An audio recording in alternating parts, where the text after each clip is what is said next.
Allah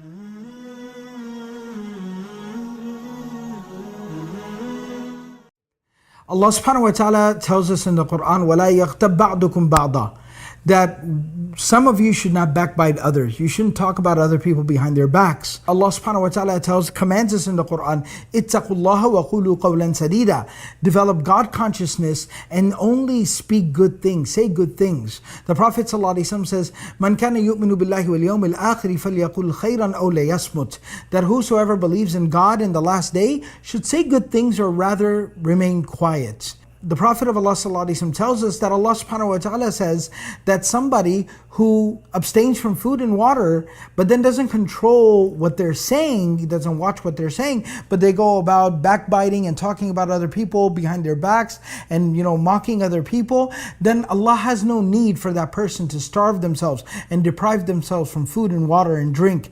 So therefore it's very important that this month of Ramadan we use the opportunity of fasting and the God consciousness that it provides to discipline our tongues to not talk about other people. The Prophet of Allah ﷺ, he gives us such hope and inspiration about the potential and the possibilities that we all have, where he says, مَنْ يَضْمَنُ لِي مَا بَيْنَ لِحْيَيْهِ وَمَا بَيْنَ رِجْلَيْهِ أَضْمَنُ لَهُ الْجَنَّةِ.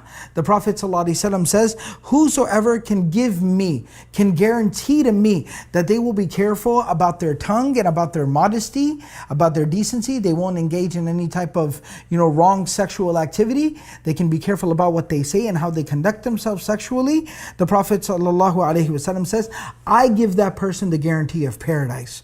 We are guaranteed paradise if we can learn to control our tongues during this month of Ramadan. So I want you to think about the words of the Prophet ﷺ when he says, "Min husni Islam al-mar'i tarkuhu ma la ya'nihi." From the perfection of one's practice of Islam is leaving those things that don't concern you, learning to mind your own business, and that will lead us to what Allah subhanahu wa ta'ala told us was the objective of fasting, لَعَلَّكُمْ تَتَّقُونَ. We become more God conscious and more aware of even our own conduct and behavior. So this Ramadan, try to stop talking about other people. Don't worry about what other people are doing. Worry about you. Worry about your relationship with Allah subhanahu wa ta'ala and what you can do to become a better person.